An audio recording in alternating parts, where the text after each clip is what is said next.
Go. Hi guys. Hi guys. Hi. We're here in the woods because it's a beautiful day. Because it's a beautiful day. That's right. And we decided to take a hike. I hope you guys are doing things you love that bring you joy right now. I'm going to read one of my favorite books. It's called The Curious Garden by Peter Brown.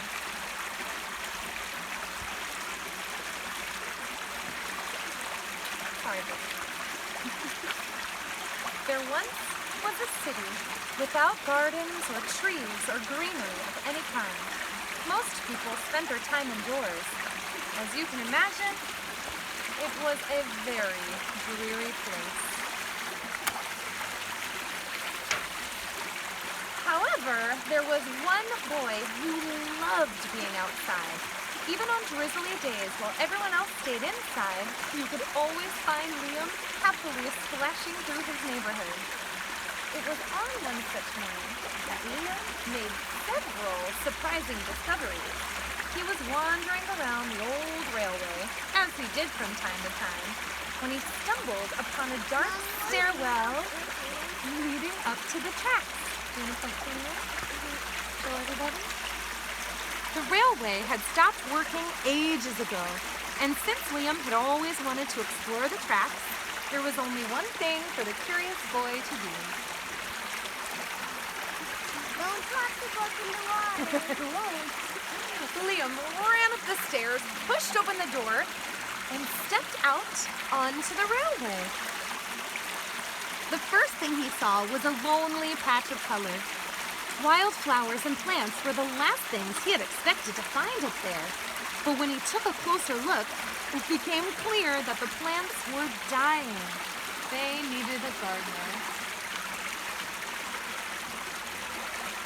Liam may not have been a gardener, but he knew that he could help. So he returned to the railway the very next day and got to work. The flowers nearly drowned and he had a few pruning problems, but the plants patiently waited while Liam found better ways of gardening. As the weeks rolled by, Liam began to feel like a real gardener, and the plants began to feel like a real garden. Most gardens stay in one place, but this was no ordinary garden. With miles of open railway ahead of it, the garden was growing restless. It wanted to explore. The tough little weeds and mosses were the first to move. They popped up farther and farther down the tracks and were closely followed by the more delicate plants.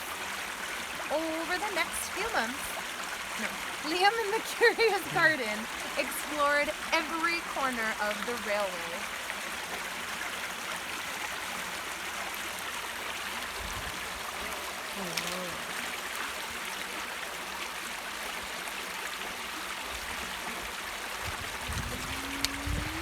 After spending his spring and summer and autumn with the garden, Liam's time on the railway was finally interrupted by winter. Heavy blankets of snow fell on the city that season. And for the first time since he'd become a gardener, Liam could not visit the plants.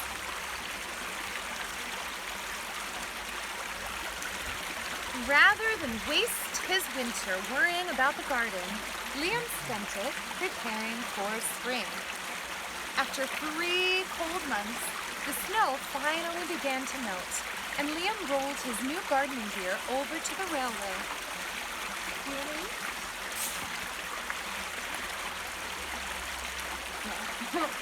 Winter had taken its toll on the garden.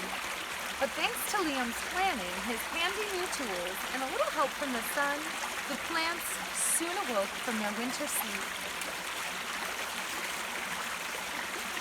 The garden had always wanted to explore the rest of the city, and that spring it was finally ready to make its move. Once again, the tough little weeds and mosses set out first. They popped up farther and farther from the railway and were closely followed by the more delicate plants. The garden was especially curious about old, forgotten things. A few plants popped up where they didn't belong. Others others mysteriously popped up all at once. But the most surprising things that popped up were the new gardeners. See them?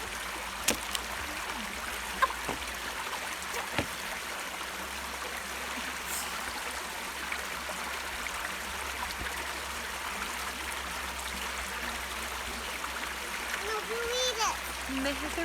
There were no words on that page. Many years later, the entire city had blossomed. But of all the new gardens, Liam's favorite was where it all began.